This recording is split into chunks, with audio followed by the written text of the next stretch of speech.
Hello বন্ধুরা, welcome to my channel. তো দেখতেই পাচ্ছ, গতকাল আমি সন্ধ্যেবেলা চলে গেছিলাম এপারের থেকে ওপার ঠাকুর দেখার জন্য চন্দননগরে। তো দেখতেই পাচ্ছ লাইনটা আমাদের, কত লাইন এখানে। সবাই অপেক্ষা করছে কখন আমরা ওপারে যাব। তো এক এক করে সবাই আমরা চলে এসেছিলাম লঞ্চ ঘাটের কাছে। এখানে লঞ্চে প্রায় উঠে পড়েছি। ওরা তাড়াতাড়ি করে উঠে যাওয়ার জন্য বলছিল। তো দেখতেই পাচ্ছ এক এক করে সবাই আমরা চলে গেছিলাম। এত ভিড়, লঞ্চটা অনেক বড় ছিল, বাট সবাই মিলে হয়ে যাচ্ছিল। সবাই খুব এক্সাইটেড ছিল ওপারে যাওয়ার জন্যে। তো এই পার থেকে আবার টাটা করে ওই পারে চলে যাব ঠাকুর দেখার জন্যে। বুঝতে তো পারছো, জগদ্ধাত্রী পুজো বলে কথা, ওপারে না গেলে কি ভালো লাগে বলো। তো যাই হোক, আমরা চলে এসেছিলাম প্রথম প্যান্ডেলের দিকে। দেখতেই পাচ্ছ গুটি গুটি পায়ে সবাই এগিয়ে চলছে মণ্ডপের দিকে। প্রথম ঠাকুর যেটা আমাদের, সেটা হচ্ছে দেখো এই প্যান্ডেলটা। এই প্যান্ডেলটা খুবই সুন্দর একটা থিম করেছিল, দেখতেই পাচ্ছ জিনিসের কাজগুলো। তো যাই হোক, যতটা পারলাম তোমাদের সাথে ভিডিও শেয়ার করলাম, ফুটেজ নিলাম এই ভিড়ের মধ্যে। তো ভালোই লাগছিল। অষ্টমীর দিন বলে অতটা আমরা ভিড় পাইনি, হালকা বৃষ্টি ওয়েদার থাকলেও ভেজা ভেজা জায়গায় ভালোই লাগছিলো। আর চন্দননগর আসলে তো এইসব বাড়িগুলো চোখে পড়ে, জানোই তো তোমরা, যেখানে প্রি ওয়েডিং শ্যুট করা হয়। তো নেক্সট প্যান্ডেল ছিল আমাদের এটা। তো ঠাকুরটা দূর থেকেই দেখো কত সুন্দর, কত বড় করেছিল। তো যাই হোক, ভিড় এগিয়ে সামনে গিয়ে ফটোটা নিলাম ঠাকুরের।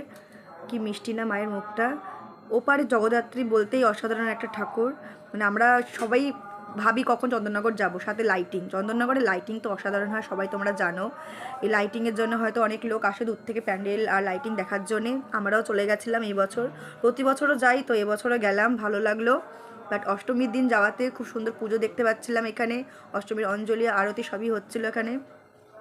তো দেখো, আমরা এই ভাই বোনের সবাই মিলে গেছিলাম ঘুরতে। এই একটা জিনিস যেটা দেখে বাচ্চারা কোনো ভয় পাচ্ছিল, উল্টো ওরা হাসছিল, যে কী একটা মজার বিষয়। তো একের পর এক প্যান্ডেল দেখো, যতটা পারলাম আমি ভিডিও রেকর্ড করেছি তোমাদের সাথে শেয়ার করব বলে। মানে যেটা বলবো সেটাই, মানে মানে একের পর এক প্যান্ডেলগুলো সুন্দর, লাইটিং থেকে আরম্ভ করে তাদের সাজগোজ, মানে এ টু জেড খুবই সুন্দর। যারা যারা গেছো তারা তো জানোই, আর যারা যারা যেতে পারোনি এই বছর, তারা ঘরে বসে আমার এই ভিডিওটা দেখো, কেমন লাগলো জানিও। তো যাই হোক, পুজো চলছে, সাথে প্যান্ডেলের তো লাইটিং আছে। পুরোহিতমশাই এদিকে আরতি করছে, ঢাকের বাজনা, তো সব কিছু মিলিয়ে আমাদের তো খুবই ভালো লাগলো এই বছরে জগদ্ধাত্রী পুজো। তো যাই হোক, দেখো প্যান্ডেলগুলো, এটা একটা জলের থিম করেছিল, যেখানে জল অপচয় করাটা বারণ ছিল। জানি না আমার বোনটা পিছনে ওখানে কী করছিল। এখানে একটা বালতি কল দেখতেই পাচ্ছ, জলটা এখানে ভরে পড়ে যাচ্ছিলো রাস্তার মাঝে। আমরা হাঁটতে হাঁটতে একটুখানি ঘুরু ঘুরু করছিলাম, যে চল কিছু তো এনজয় করতে হবে, নাহলে ভালো লাগবে না। এতটা পথ হাঁটতে হবে, যেহেতু না হাঁটলে এত সুন্দর সুন্দর প্যান্ডেল আমরা কিছুতেই দেখতে পারতাম না, অনেক হাঁটাহাঁটির পর। চলো এবার ফাইনালি বাড়ির দিকে চলে এসেছিলাম। চলো টাটা। তোমাদের কেমন লাগলো অবশ্যই জানিও ভিডিওটা।